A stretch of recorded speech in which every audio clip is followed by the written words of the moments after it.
Alright, video number 3. We are going to be talking about sessions. So, sessions, pretty big, pretty important to know.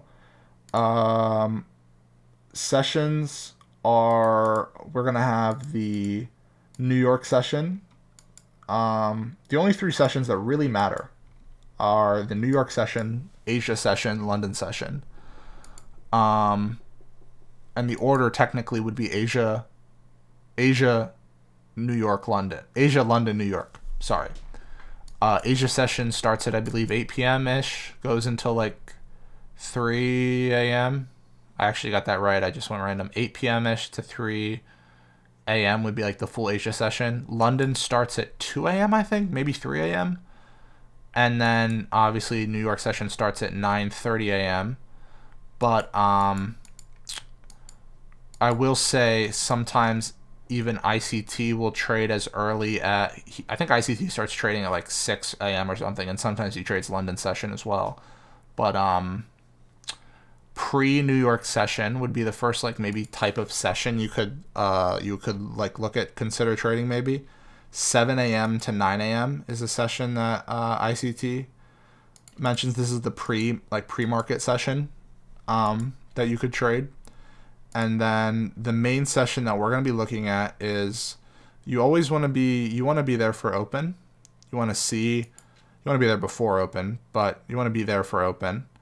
The main time that we are looking at trading is going to be 9:30 to 11, specifically 9:45 to 11. That's our key time right there where we're looking for our good trade.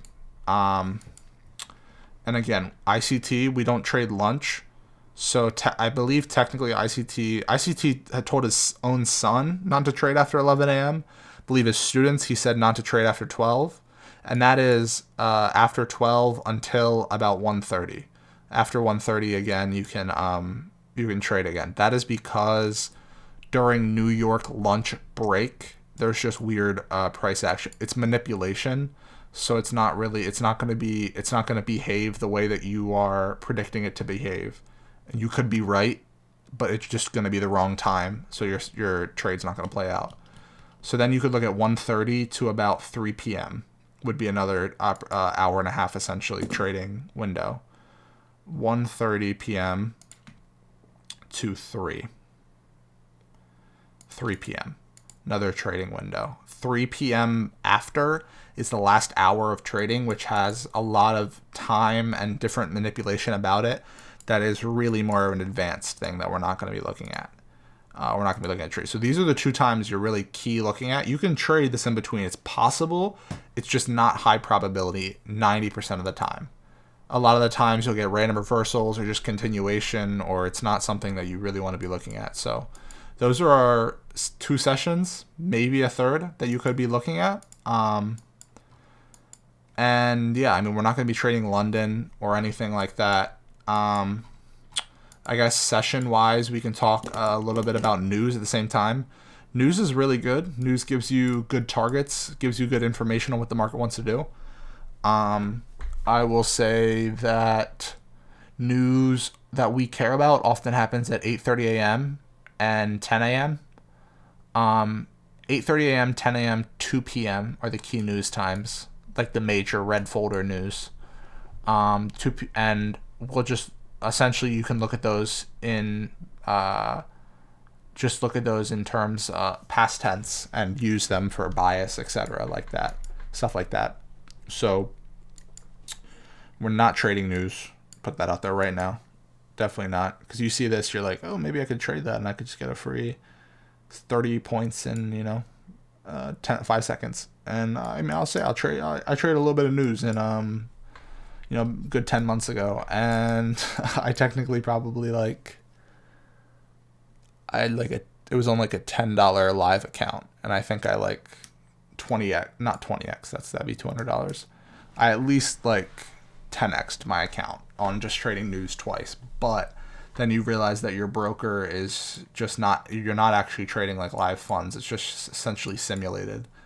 And that's a whole other thing. But that was because I was trading Forex. We do not trade Forex. We trade futures. I'll explain that in this video. we trade futures because futures, there's one contract. If you look up the NASDAQ under the futures tab, there's only one NASDAQ.